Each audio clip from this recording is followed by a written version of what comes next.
ಸಾರ್ವಜನಿಕರ ಕಣ್ಣೆದುರೇ ಮೊಬೈಲ್ ಕಳ್ಳನನ್ನು ಸಿನಿಮೀಯ ರೀತಿಯಲ್ಲಿ ಬೆನ್ನಟ್ಟಿ ಹಿಡಿದ ಸಂಚಾರಿ ಪೊಲೀಸರ ಸಾಹಸ. ಸಂಚಾರ ನಿರ್ವಹಣೆಯ ಕಾರ್ಯದಲ್ಲಿ ನಿರತರಾಗಿದ್ದ ವೇಳೆ ಸಾರ್ವಜನಿಕರ ಮೊಬೈಲ್ ಕಸಿದು ಪರಾರಿಯಾಗಲು ಯತ್ನಿಸಿದ ಕಳ್ಳನನ್ನು ಸಂಚಾರಿ ಪೊಲೀಸ್ ಸಿಬ್ಬಂದಿ ಮಲ್ನಾಡ್ ಹಾಗೂ ಅವರ ತಂಡ ಸಿನಿಮೀಯ ರೀತಿಯಲ್ಲಿ ಬೆನ್ನಟ್ಟಿ ಹಿಡಿದು ಸಾಹಸ ಮೆರೆದ ಘಟನೆ ಇಂದು ನಡೆದಿದೆ.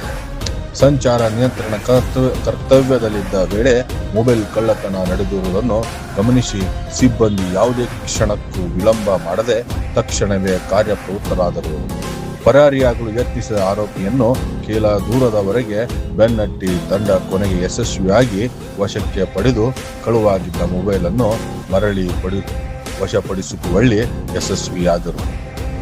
ಬಳಿಕ ಆರೋಪಿಯನ್ನು ಹಾಗೂ ವಶಪಡಿಸಿಕೊಂಡ ಮೊಬೈಲ್ ಅನ್ನು ಸಂಬಂಧಿಸಿದ ಪೊಲೀಸ್ ಠಾಣೆಗೆ ಒಪ್ಪಿಸಿ ಮುಂದಿನ ಕಾನೂನು ಕ್ರಮ ಕೈಗೊಳ್ಳಲಾಯಿತು. ಕರ್ತವ್ಯದ ವೇಳೆ ಸಮಯ ಪ್ರಜ್ಞೆ, ಧೈರ್ಯ ಮತ್ತು ಚಾಣಾಕ್ಷತನದಿಂದ ಕಾರ್ಯನಿರ್ವಹಿಸಿದ ಸಂಚಾರಿ ಪೊಲೀಸ್ ಸಿಬ್ಬಂದಿ ಮಲ್ನಾಡ್ ಹಾಗೂ ಅವರ ತಂಡದ ಕಾರ್ಯವನ್ನು ಸಾರ್ವಜನಿಕರು ಶ್ಲಾಘಿಸಿದರು. ಇದೇ ಇವತ್ತಿನ ವಿಶೇಷ.